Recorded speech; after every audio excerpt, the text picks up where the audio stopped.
Chemistry with Gyanendra में आप सभी का हार्दिक स्वागत है। आज हम बात करेंगे क्लास 12th के चैप्टर नंबर 3 वैद्युत रसायन अर्थात इलेक्ट्रोकेमिस्ट्री।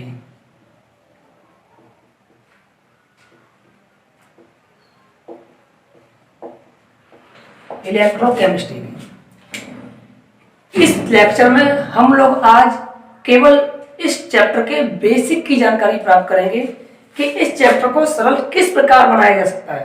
तो इस चैप्टर में प्रयोग होने वाली शब्दावली उन्हें सीखना बेहद जरूरी है, क्योंकि अगर हम उस चीज को नहीं सीख पाएंगे, उस चीज को कैच नहीं कर पाएंगे, तो ये हम लोगों को चैप्टर समझ में नहीं आएगा। लेकिन चैप्टर इतना सरल है कि अगर आप थोड़ा सा भी ध्यान लगाएंगे, अगर हमारी वीडियो एक दो बार भी देख लेंगे, तो चैप्टर आपका क्लियर हो जाएगा। बस इस वीडियो को हम लोग टुकड़ों में बनाएंगे जिससे कि इंटरेस्ट बना रहे और आसानी से अपलोड भी हो जाए, कोई दिक्कत ना हो। तो चलिए स्टार्ट करते हैं। वैद्युत रसायन इलेक्ट्रोकेमिस्ट्री क्या होती है? तो वैद्युत रसायन जो है विद्युत का रसायन है। सबसे पहले हम इसकी परिभाषा की बात करेंगे। परिभाषा क्या होती है? तो वैद्युत रसायन अर्थात ऐसा रसायन जिसमें विद्युत का निर्माण किया जाए, रासायनिक अभिक्रियाओं के द्वारा विद्युत बनाई जाए और उस विद्युत से रासायनिक अभिक्रिया कराई जाए। अर्थात ये रिवर्सिबल प्रोसेस है। पहले तो रासायनिक पदार्थों से क्या बना रहे हैं? विद्युत का निर्माण कर रहे हैं, वैद्युत ऊर्जा बना रहे हैं। उस वैद्युत ऊर्जा जो बन गई है उससे रासायनिक अभिक्रिया करा रहे हैं। अर्थात इसमें दो प्रकार की क्रियाएं हो रही होंगी। कुछ अभिक्रिया जो अपने आप हो रही होंगी, कुछ अभिक्रिया जो अपने आप नहीं हो रही होगी, उन्हें कराया जा रहा होगा। तो इन दोनों का अध्ययन क्या कहलाएगा? वैद्युत रसायन। अब बात करते हैं परिभाषा की, तो देखे समझेंगे। स्वतः प्रवर्तित प्रक्रम या स्वतः प्रवर्तित रासायनिक अभिक्रिया, रासायनिक अभिक्रिया से क्या बनाना है? वैद्युत ऊर्जा। स्वतः प्रवर्तित रासायनिक अभिक्रिया से वैद्युत ऊर्जा का निर्माण करना है, ठीक है। और जो वैद्युत ऊर्जा बन जाए, इस वैद्युत ऊर्जा से ऐसी रासायनिक अभिक्रिया करानी है जो कैसी हो? अस्वतः प्रवर्तित हो। देखो दोनों शब्द आ गए, लास्ट बात समझे।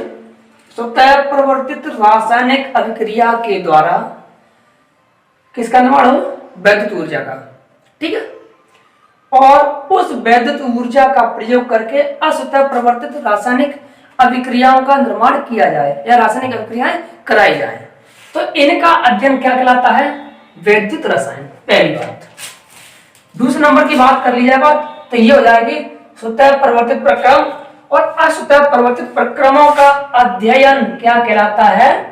वैद्युत रसायन कहलाता है। दोनों परिभाषा होगी, आपको जो सुटेबल लगे वो तैयार कर लिया। स्वतः प्रवर्तित प्रक्रम और एक होता है अस्वतः प्रवर्तित प्रक्रम, ठीक है। एक स्पॉन्टेनियस और एक नॉन स्पॉन्टेनियस। तो स्वतः प्रवर्तित जो अपने आप हो जाए, अस्वतः प्रवर्तित जो अपने आप ना होता हो, इन दोनों की रासायनिक अभिक्रियाओं का अध्ययन वैद्युत रसायन कहलाता है। समझ गए होंगे ना? अब बात करते हैं वैद्युत रसायन का बेसिक कॉन्सेप्ट, यानी कि इस चैप्टर को कैसे कवर करें हम।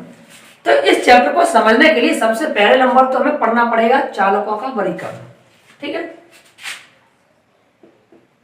चालक क्या होते हैं, ठीक है। उसके बाद में कुछ चालक क्या होते हैं, फिर अर्धचालक क्या होते हैं, ठीक है। कुछ चालक जो होते हैं दूसरी भाषा में क्या कहते हैं? विद्युत रोधी, विद्युत रोधी। सबसे पहले बात कर लीजिए चालक की। तो चालक क्या होते हैं? ऐसे पदार्थ जिनमें विद्युत का चालन आसानी से हो जाता है, वो पदार्थ क्या कहलाते हैं? चालक कहलाते हैं। फिर से देखिए, ऐसे पदार्थ जिनमें विद्युत का चालन, विद्युत चालन कैसा हो जाए? आसानी से, उन्हें हम लोग क्या कहते हैं? चालक कहते हैं। ऐसे पदार्थ जिसमें विद्युत का चलन आसानी से हो जाए चालक कहलाते हैं। इसके अंदर लगभग सभी धातुएं आ जाती हैं, एल्यूमिनियम, कॉपर, जिंक, सोना, चांदी, ठीक है, ये सोना ये चांदी, तो ये सारी धातुएं किसमें आती हैं? चालकों में। दूसरा नंबर ये बात पहले हमने क्या बताया, ऐसे पदार्थ जिसमें विद्युत का चलन आसानी से हो जाता क्या कहलाते हैं? चालक कहलाते हैं। या ऐसे पदार्थ जिनकी प्रतिरोधकता शून्य होती है, क्या कह सकते हैं? या तो ये मान लीजिए, या कह दें ऐसे पदार्थ जिनकी प्रतिरोधकता कितनी होती है? शून्य होती है। ऐसे पदार्थ जिनकी प्रतिरोधकता शून्य होती है चालक कहलाते हैं। या ऐसे पदार्थ जिसमें विद्युत का चलन आसानी से हो जाता है चालक कहलाते हैं। जैसे सोना, चांदी, प्लेटिनम, जितनी भी सभी धातुएं हैं वो सभी धातुएं क्या कहलाती हैं? चालक कहलाती हैं। हाँ, एक चीज और है, चालकों की जो परास होती है वो परास कितनी होती है? तो इनकी परास होती है 10⁴ से 10⁷ ओम इनवर्स मीटर इनवर्स के मध्य होती है। अब बात कर ली जाए कुछ चालकों की। कुछ चालकों को हम लोग क्या कहते हैं? विद्युत रोधी भी कहते हैं। ऐसे पदार्थ जिसमें विद्युत का चालन नहीं होता है, विद्युत का चालन न हो, विद्युत चालन नहीं होता है, क्या कहलाते हैं? कुचालक या विद्युत रोधी कहलाते हैं।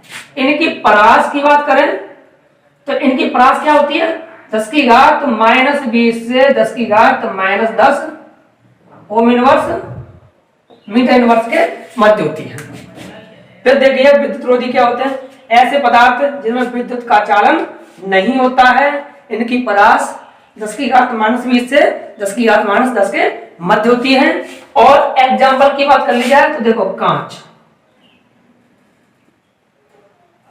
रबर आदि, लकड़ी वगैरह, ये सभी प्लास्टिक, ये सभी एग्जाम्पल किसके हैं? कुछ चालक के हैं। अब बात आती है अर्धचालक की। अर्धचालक क्या होते हैं? तो अर्धचालक एक लिमिट वाले चालक होते हैं, यानी सशर्त काम करते हैं। अर्थात अर्धचालक ऐसे पदार्थ जो विद्युत का चालन कर भी सकते हैं अथवा नहीं भी कर सकते हैं। कुछ पदार्थ ऐसे जो नहीं करते हैं, उनमें कुछ अशुद्धियां मिला करके किसमें कन्वर्ट कर लिया जाता है? चालकों में। जब नहीं करते हैं तो क्या होता है? कुचालक, करते हैं तो क्या होता है? चालक।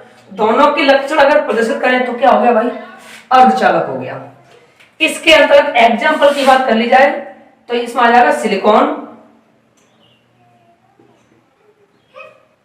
ठीक है। सिलिकॉन जो है ये किसके अंतर्गत आता है? अर्धचालक के अंतर्गत आता है, ठीक है। डोपिंग सिलिकॉन भी कहते हैं, यानी अशुद्धि मिलाया हुआ सिलिकॉन भी कहते हैं। तो आपको ज्यादा जानकारी नहीं, इतनी ही समझना है कि अर्धचालक क्या होता है, चालक क्या होता है, कुछ चालक क्या होते हैं। इनकी परास की बात की जाए तो इनकी परास कितनी हो जाएगी? 10⁻⁻6 से 10⁻4 ओम इनवर्स मीटर इनवर्स के मध्य होती है। तीनों पॉइंटों को एक बार समझ लीजिए। पहले विद्युत रसायन क्या बताया था?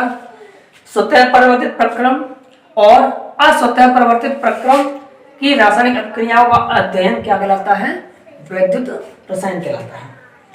चालक, विद्युत का चालन आसानी से हो जाता है, प्रतिरोधकता इनकी शून्य होती है, परास 10⁴ से 10⁷ ओम इनवर्स मीटर इनवर्स के मध्य होती है। एग्जाम्पल आपके सामने लिखे हुए हैं। कुचालक क्या होते हैं? कुचालक यानी विद्युत रोधी, ऐसे पदार्थ जिसमें विद्युत का चालन नहीं हो पाता है, परास 10⁻⁻20 से 10⁻10 ओम इनवर्स मीटर इनवर्स के मध्य होते हैं, जैसे कांच, रबर आदि। अर्धचालक क्या होते हैं? अर्धचालक चालक और कुचालक दोनों के मध्यवर्ती लक्षण प्रदर्शित करते हैं, अर्थात सशर्त काम करते हैं। जैसे सिलिकॉन, डोपिंग सिलिकॉन, जर्मेनियम, ये सभी एग्जाम्पल अर्धचालकों के होते हैं। इनकी परास 10⁻⁻6 से 10⁻4 ओम इनवर्स मीटर इनवर्स के मध्य होती है। अब बात करेंगे, स्क्रीनशॉट ले लीजिए आप इसका। इसके बाद में हम बात करेंगे चालकों के प्रकार की, कि चालक के प्रकार कौन कौन से हैं और क्या होते हैं। तो चलिए अब बात करते हैं चालकों के प्रकार की।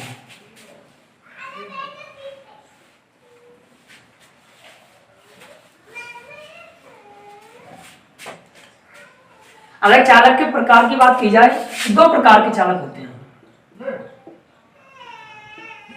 चालक के प्रकार कितने प्रकार के होते हैं? दो प्रकार के होते हैं। पहला तो है धात्विक चालक।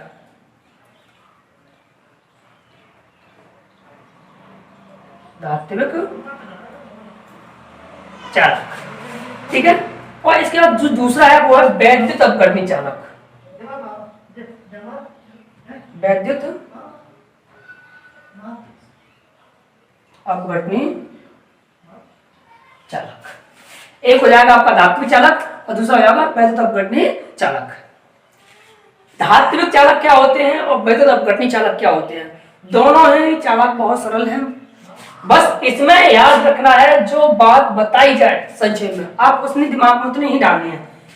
धात्विक चालक ऐसा चालक जिसमें विद्युत का चालन,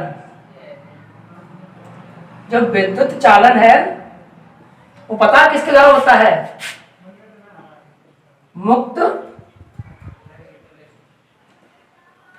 इलेक्ट्रॉन के द्वारा होता है। ऐसे चालक जिसमें विद्युत का चालन मुक्त इलेक्ट्रॉन के द्वारा होता है धात्विक चालक कहलाते हैं।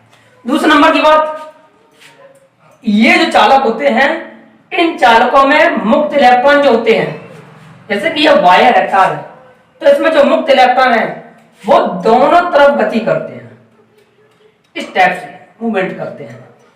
तो इलेक्ट्रॉन की दिशा अगर इधर है, मतलब ए से बी की तरफ इलेक्ट्रॉन की दिशा, किसकी दिशा? इलेक्ट्रॉन की दिशा।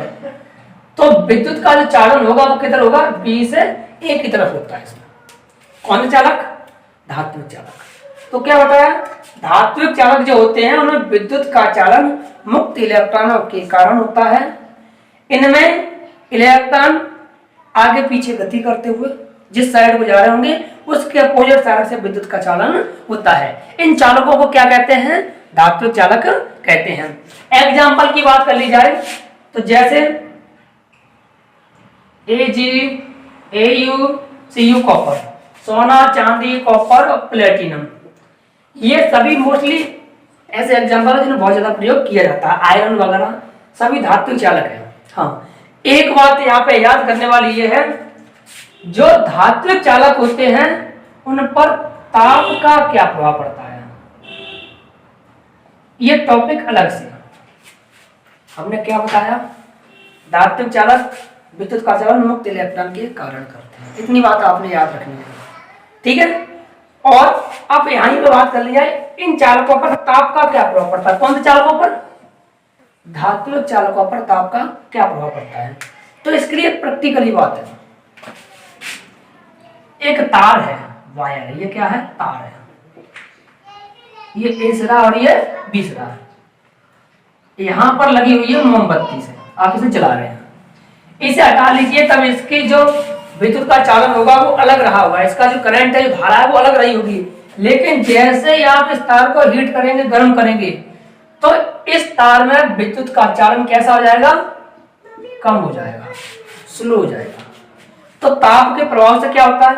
ताप के प्रभाव से धात्विक चालक की चालकता कैसे हो जाती है? कम हो जाती है। कैसे हो जाती है? कम होती है। इनके कौन चालक की? धात्विक चालक। पर देखें, धात्विक चालक की ताप के प्रभाव से चालकता कम हो जाती है। अब कम हो जाती है तो क्यों कम हो जाती है? कि उसका रीजन क्या है? क्योंकि क्या बढ़ जाता है? प्रतिरोध, क्योंकि प्रतिरोध बढ़ता है। ये बात आपने अलग से याद रखनी है। तो यहाँ पर बात होगी आपकी धात्विक चालकों की। धात्विक चालक ऐसे चालक जो विद्युत का चालन मुक्त इलेक्ट्रॉनों के कारण करते हैं। इनमें इलेक्ट्रॉन वाइब्रेट होते हुए आगे की तरफ बढ़ते हैं तो विद्युत धारा बैक साइड में आती है। सोना, चांदी, प्लेटिनम, तांबा, ये सभी धात्विक चालकों के एग्जाम्पल हैं। ताप के प्रभाव से धात्विक चालकों की चालकताएं कैसे हो जाती हैं? कम हो जाती हैं। धात्विक चालकों की चालकताएं कम क्यों हो जाती हैं? क्योंकि इनका प्रतिरोध बढ़ जाता है। ठीक है। अब प्रति सेकंड इलेक्ट्रॉनों का कंपन दोनों दिशा में होता हुआ आगे बढ़ता है। इनमें प्रति सेकंड इलेक्ट्रॉनों का कंपन दोनों दिशाओं में इस टाइप से आगे की तरफ बढ़ता है तो विद्युत धारा पीछे की तरफ आती है। क्लियर। अब बात करते हैं विद्युत अपघटनी चालकों की। इनमें विद्युत का चालन मुक्त इलेक्ट्रॉनों से हुआ तो इनमें विद्युत का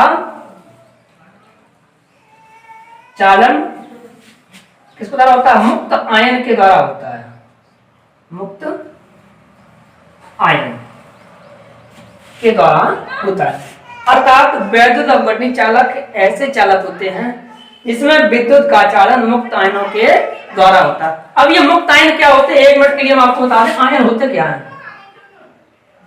आयन की परिभाषा ही है किसी परमाणु पर अगर कोई चार्ज है तो क्या कहता है, कहलाता है आयन।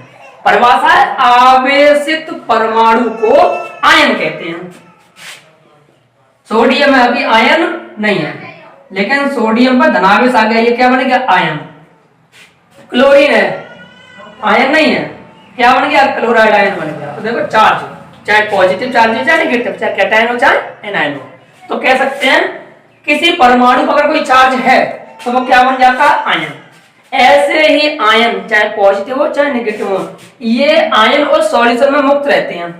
तो वैद्युत अपघटनी चालक में विद्युत का चालन किसके द्वारा होता है? मुक्त आयनों के द्वारा होता है। ठीक है, अर्थात हम कह सकते हैं ऐसे चालक जो गलित अवस्था में विद्युत का चालन करते हैं। कौन सी अवस्था में? सॉल्यूशन में, यानी गलित अवस्था में विद्युत का चालन करते हैं। क्या कहलाता है? वैद्युत अपघटनी चालक कहलाता है। बिजली का चालन, विद्युत का चालन क्यों होता है? मुक्त इलेक्ट्रॉनों के कारण, मुक्त आयनों के कारण होता है। इलेक्ट्रॉन नहीं, इलेक्ट्रॉन तो उसमें थे, मुक्त आयनों के कारण होता है। ठीक है, तो ये हो गया आपका वैद्युत अपघटनी चालक और ये हो गया आपका धात्विक चालक। धात्विक चालक विद्युत का चालन मुक्त इलेक्ट्रॉन के कारण, वैद्युत अपघटनी चालक में विद्युत का चालन मुक्त आयन के कारण से होता है। इस पर भी ताप का प्रभाव देख लें, तो ताप का क्या प्रभाव पड़ता है?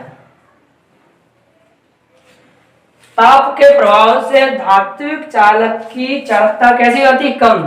तो इसकी चालकता क्या हो जाएगी? चालकता कैसी जाती है? बढ़ जाती है। ठीक है, बढ़ जाती है। इसमें चालकता कम होती है, इसमें चालकता बढ़ती है। क्यों बढ़ती है? इसमें प्रतिरोध घटता था। अर्थात हमने बताया था कोई तार था, लाइटर जलाया, बिजली आगे जो निकल रही थी वो कैसे निकलने लगी? कम निकलने लगी। कौन से में? धात्विक चालक में। जबकि यहां हम बता रहे हैं अगर आपने ताप बढ़ा दिया तो चालकता भी बढ़ जाएगी। कारण ताप बढ़ने से, किसी विलयन का ताप बढ़ाएंगे तो उसमें पॉजिटिव नेगेटिव आयन तेजी से बनेंगे, अर्थात आयनों की मात्रा बढ़ती। इसलिए किसकी मात्रा बढ़ती है? आयनों की संख्या, या सीधे वियोजन की मात्रा बढ़ने के कारण से आयनों में टूटने की शक्ति को क्या कहते हैं? वियोजन कहते हैं। अब यहाँ पे देखें, हमने यहाँ पे तार को हीट किया, हीट करने से इनकी चालकता कैसी हो गई? कम। और यहीं पर अगर जल है इसमें, और जल में क्या डाल लिया हमने? NaCl, नमक।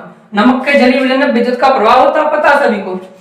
तो क्यों होता है? क्योंकि नमक जो है Na+ और Cl- में टूटता है। कब? जब इसे क्या करते हैं? गर्म करते हैं।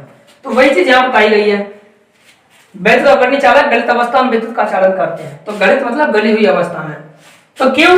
क्योंकि इसमें गली हुई अवस्था में जैसे हीट करते हैं तो तेजी से धनायन ऋणायन बनते हैं, बहुत तेजी से। जैसे ही आयन बन जाएंगे बिजली का चालन प्रारंभ हो जाएगा। तो आपके धात्विक चालक और वैद्युत अपघटनी चालक दोनों कंप्लीट हुए। आप इसका स्क्रीनशॉट ले लीजिए, फिर उसके बाद हम वैद्युत अपघट्य की बात करेंगे।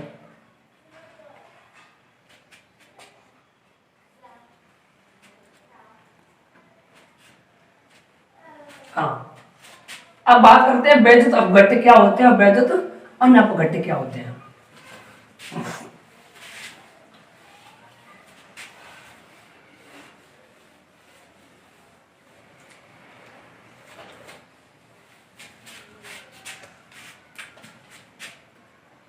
अगला टॉपिक आपका वैद्युत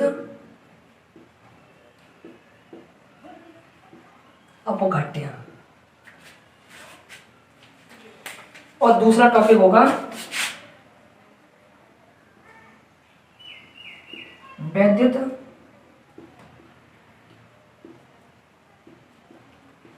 अनअपघट्य।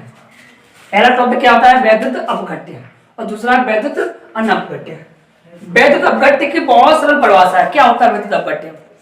ऐसे पदार्थ जिनके जलीय विलयन में विद्युत का प्रवाह हो जाता है, अर्थात ऐसे पदार्थ जिनके जलीय विलयन में, जलीय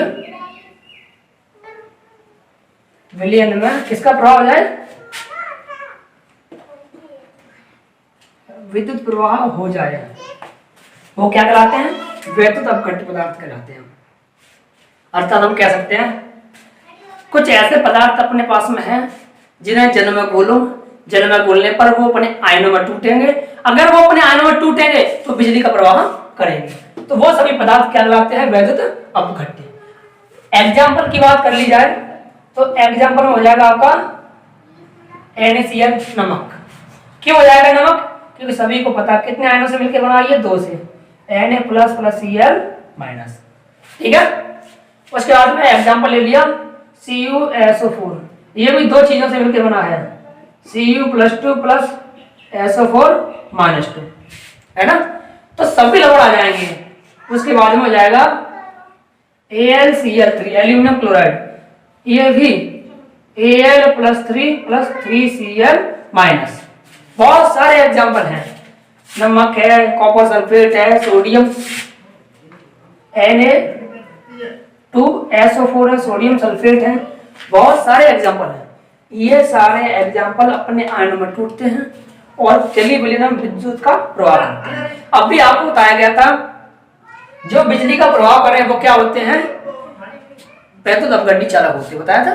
तो वही चीज यहाँ पर है, बस वैद्युत अपघट्य पदार्थ पूछा गया है, जलीय विलयन में बिजली का प्रवाह हो जाए वो क्या कहलाते हैं, वैद्युत अपघट्य कहलाते हैं। अगला क्या है, वैद्युत अनपघट्य, अर्थात ऐसे पदार्थ जिनके जलीय विलयन में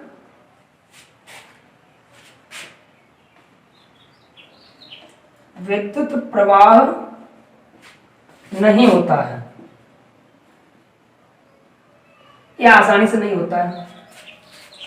वैद्युत अनपघट्य, देखें जरा ध्यान दें, वैद्युत अनपघट्य ऐसे पदार्थ जिनके जलीय विलयन में विद्युत का प्रवाह न होता हो, वैद्युत अनपघट्य कहलाते हैं। एग्जाम्पल, क्या कभी आपने ग्लूकोज C6H12O6 ग्लूकोज का सॉल्यूशन बना के बिजली प्रवाहित करके देखा? नहीं होगी, क्योंकि ये अपने आयनों में नहीं टूटता है। अब तुम बोल दोगे सर क्या बता रहे हैं आप, हमें करंट लगवाएंगे क्या? ये सीधी सी बात है भाई, अगर जल शुद्ध होगा, pH 7 वाला जल होगा, अशुद्ध जल होगा, तो विद्युत का प्रवाह नहीं होगा। क्योंकि हम नॉर्मली नलके से पानी जो निकालेंगे उसमें अशुद्धियां होती हैं, लवण घुले होते हैं, और लवण घुले होंगे तो वो क्या बन जाएगा, वैद्युत अपघट्य, तो बिजली दौड़ जाएगी उस पानी में। यहाँ बात की है शुद्ध जल। शुद्ध जल में वो पदार्थ डालने हैं जिन पदार्थों में विद्युत का प्रवाह ना होता हो।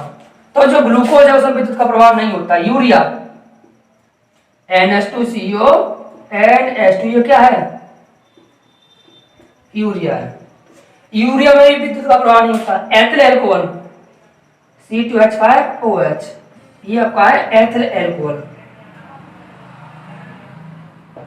ये सारे एग्जाम्पल किसके हैं, वैद्युत अनपघट्य के हैं। वैद्युत अपघट्य क्या था, ऐसे पदार्थ जिनके जलीय विलयन में विद्युत का प्रवाह हो जाए। वैद्युत अनपघट्य ऐसे पदार्थ जिनके जलीय विलयन में विद्युत का प्रवाह नहीं होता हो। ठीक है, तो ये एग्जाम्पल हो गए, स्क्रीनशॉट लीजिए फटाफट इसका। अगले टॉपिक की तरफ बढ़ते हैं।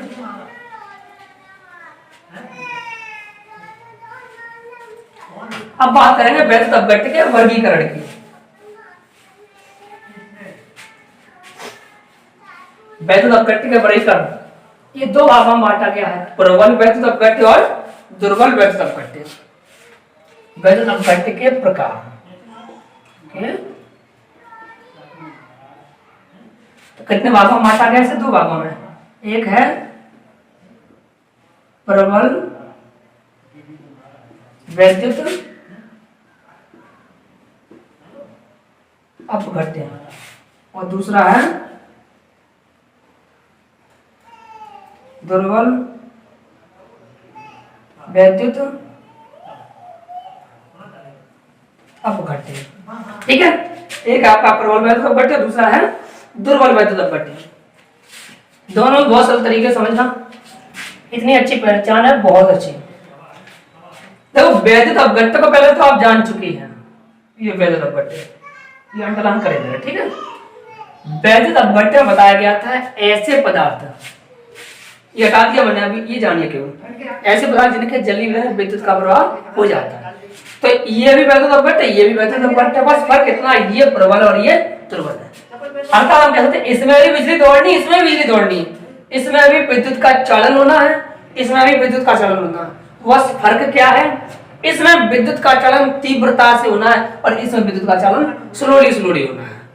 तो इसमें विद्युत का जो चालन है, विद्युत का चालन वो तेजी से होता है, इसमें विद्युत का चालन स्लोली स्लोली होता है। तो प्रबल वैद्युत अपघट्ट क्या होते हैं, ऐसे पदार्थ जिनमें जिनके जलीय में विद्युत का चालन आसानी से हो जाता है या तीव्रता से होता है। तो हम कह सकते हैं विद्युत चालन आसानी से होता है, पहली बात, ठीक है। अब विद्युत का चालन आसानी से क्यों होता है, क्योंकि ये 100% अपने जलीय विलयन में आयनित होते हैं। मतलब कि हम ये कह सकते हैं ऐसे पदार्थ इसके अंतर्गत आते हैं जो अगर आपने 1 लीटर पानी में 1 ग्राम नमक डाला है तो 1 ग्राम नमक पूरा पूरा अपने आयनों में टूट जाएगा। 100% मतलब उसका एक भी कण बचे ना, 100% जलीय विलयन में अपने आयनों में टूट जाते हैं, मतलब उनको चार्ज आ जाता है। तो वो क्या होंगे, प्रबल वैद्युत अपघट्ट होंगे। पहले इनके एग्जाम्पल की बात कर लें, उसके बाद में फिर हम आपको बताएंगे ऐसा कैसे होता है। जैसे कि NaCl, KCl, ठीक है, ये सभी प्रबल वैद्युत अपघट्ट में आते हैं। इसके अंदर कौन कौन से आ सकते हैं, देखो प्रबल अम्ल आ जाएंगे, ठीक है, और प्रबल क्षार आ जाएंगे और प्रबल लवण आ जाएंगे, ठीक है, या इनसे बने हुए लवण आ जाएंगे। सीधी कह सकते प्रबल अम्ल, प्रबल क्षार या इनसे बने हुए लवण।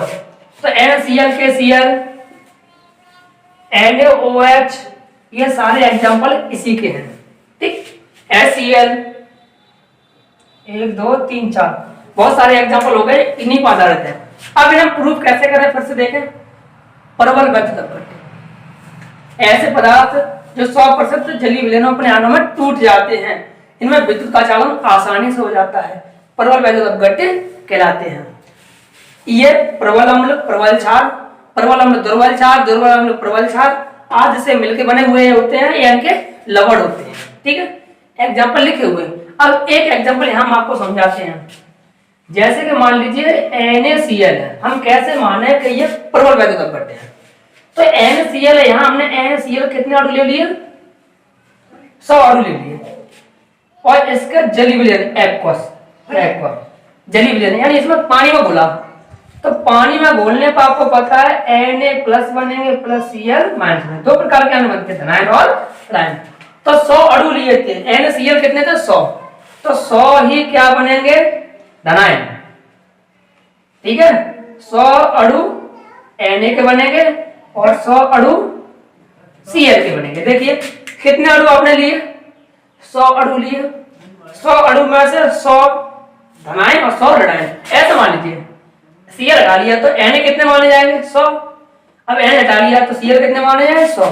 तो पूरे 100 अणु थे, 100 के 100 अणु अपने आयनों में टूट गए। तो ये क्या कहलाएंगे, प्रबल वैद्युत अपघट्ट कहलाएंगे। एक एग्जांपल ये है HCl है, ठीक है, तन HCl है, पानी मिला दिया गया। तो HCl अगर मान लीजिए 70 अणु है, कितने अणु हैं, 70, तो ये किसमें टूटेगा, H++ Cl-।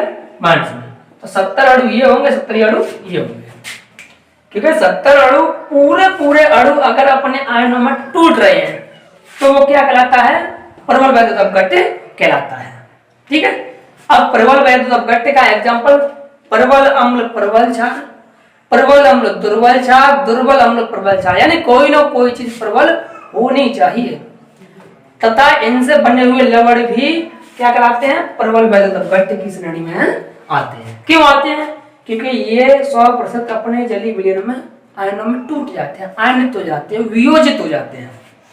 अब बात किसकी आई? दुर्बल वैद्युत अपघट्य की। जब आप प्रबल समझ चुके, दुर्बल में कोई प्रॉब्लम नहीं होनी चाहिए। दुर्बल क्या होते हैं? दुर्बल वैद्युत अपघट्य होते हैं विद्युत का चालन आसानी से नहीं होता है, या ये कह दें ये 100% अपने जलीय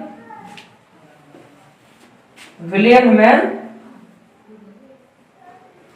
आयनों में नहीं टूटते हैं। ये 100% अपने जलीय विलयन आयनों में नहीं टूटते हैं, दुर्बल वैद्युत अपघट्य कहलाते हैं। तो इसके अंदर एग्जाम्पल कौन कौन से आते हैं?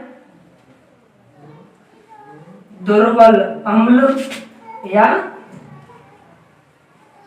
दुर्बल क्षार, या इनसे बना हुआ क्या होगा? लवण, जैसे कि NH4 OH CH3COOH, ये एसिटिक अम्ल है, और अमोनियम हाइड्रोक्साइड ये क्या है? क्षार। सारी चीजें बेसिक है। अब यहां हम प्रूफ कैसे करें? तो देखिए यहां हमने ले लिया CH3COOH, ये एसिटिक अम्ल है। और कैसा अम्ल है? दुर्बल अम्ल है। अब इसके हमने कितने अणु लिए भाई? 100 अणु ले लिए। 100 अणु यहाँ लिए 100 के 100 धनात्मक बन गए और 100 ऋणात्मक बन गए। तो ये दो चीजों में टूटेगा, CH3COO- और H+। अब देखो अणु कितने लिए हमने यहाँ पे? 100। 100 में से 70 तो क्या बने गए? Acetate ion. 70 क्या बने गए? Hydrogen ion. अणु कितने लिए हमने? 100, बने कितने? 70। कितने अणु उस विलयन में, उस पात्र में शेष रहे होंगे? 30 अणु ऐसे हैं जो टूटे ही नहीं। जो नहीं टूटे आयनों में, वो बिजली का चालन करेंगे क्या? नहीं करेंगे। इस तरीके से समझ लीजिए, ये पात्र है, इसमें क्या भरा गया है?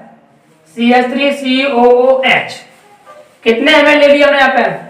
100 ml ले लिया। 100 ml में से इसमें दो प्रकार के आयन बन गए, CH3COO- यानी एसिटेट आयन और हाइड्रोजन आयन बन गए। एसिटेट आयन 70 ml और 70 ml ही क्या है? Hydrogen ion. 30 ml एसिटिक अम्ल बचा रहा, यानी कि पूरा 100% आयनों में नहीं टूटा। यही क्या हो गया भाई? दुर्बल वैद्युत अपघट्य। ये सारी चीजें जो हम पढ़ रहे हैं ना, ये सब इस चैप्टर में जो बैटरियां होंगी उनमें यूज किए जाएंगे वैद्युत अपघट्य पदार्थ। उनमें सारी चीजें पढ़ेंगे कि भाई ये प्रबल है, ये दुर्बल है, ये तन्व है और ये शांत है। इसलिए इसमें हम अभी तक बेसिक पढ़ रहे हैं, तो इसका आप स्क्रीनशॉट ले लीजिए, फिर एक बार हम पूरे टॉपिक हम रिवाइज करा देंगे फटाफट। अगला टॉपिक है आपका वैद्युत अपघटनी चालकों के चालकत्व को प्रभावित करने वाले कारक। वैद्युत अपघटनी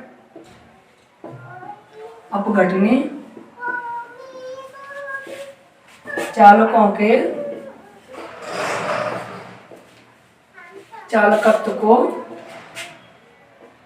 प्रभावित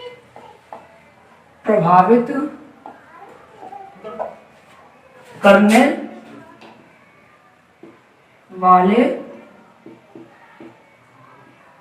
कारक।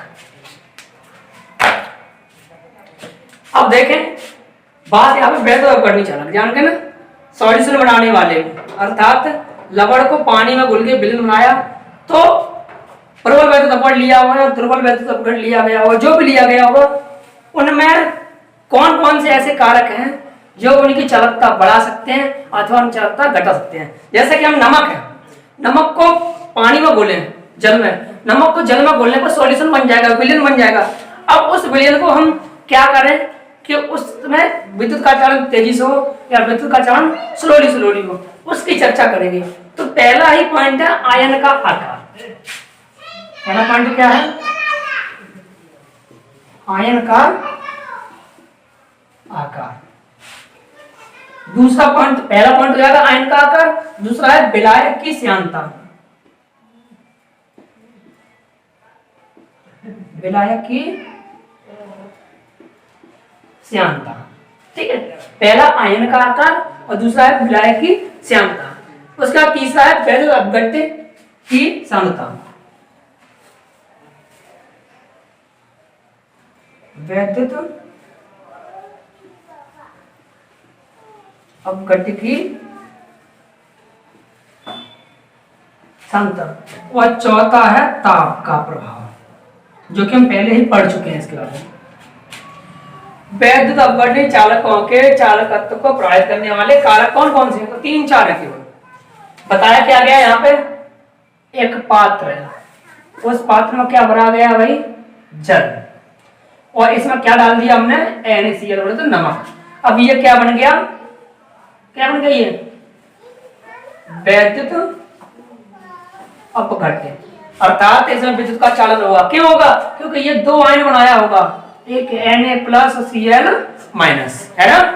तो अब इसमें बोला गया है कि इसकी चालकता कब बढ़ेगी और चालकता कब घटेगी। अब देखो इतने सरल तरीके से, आयन का आकार, विलायक की श्यानता, ठीक है, वैद्युत अपघट्य की सांद्रता और ताप का प्रभाव। इनके प्रभाव से क्या क्या होगा? आयन का आकार, अगर मान लीजिए आयन का आकार छोटा हुआ, आयन का आकार 2 प्रकार के, आयन का आकार बड़ा हुआ, आयन का आकार छोटा हुआ।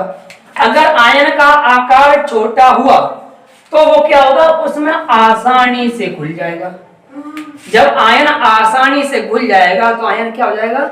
नष्ट हो जाएगा। जब विलयन में आयन ही नहीं बचेंगे तो विद्युत का चालन होगा क्या? नहीं होगा। तो यानी कि आयन का आकार कैसा? अगर आयन का आकार छोटा है तो चालकता कैसी हो जाएगी? चालकता कम हो जाएगी, ठीक है। कब? अगर आयन का आकार, चाहे धनायन हो चाहे ऋणायन, आयन का आकार छोटा है तो चालकता कैसी जाती है? कम हो जाती है, चालकता घट जाती है, ठीक, कम हो जाती है या घट जाती है। क्लियर? अब बात करते हैं विलायक की श्यानता। अब दूसरा एग्जाम्पल फिर देखें। एक पात्र, इस पात्र में भरा हुआ है जल, ठीक है, और इसमें भरा हुआ है NaCl। अगर विलायक, विलायक तो जानते ना, जो विलयन में ज्यादा मात्रा में हो वो विलायक, जो विलयन में कम मात्रा में होता है उसे क्या कहते हैं? विलय। अगर विलायक गाढ़ा है अर्थात जल गाढ़ा है तो NaCl से 2 प्रकार के आयन मिले होंगे, एक धनायन और एक ऋणायन। और आप जानते हैं विद्युत का चालन तभी होता है आयन मुक्त होंगे, यानी आयन एक सिरे से दूसरे सिरे की ओर चल के जा रहे होंगे, तभी तो होगा। तो यहाँ क्या बोला? विलायक की श्यानता। अगर विलायक अधिक गाढ़ा है और उसमें आयन है तो आयन के आवागमन में अवरोध होगा और आयन आसानी से इस सिरे से इस सिरे तक आ जा नहीं पाएंगे या धीरे धीरे आ जा पाएंगे, तो क्या हो जाएगा? इनकी चालकता घट जाएगी। क्या हो जाएगा? चालकता घट जाएगी। क्यों?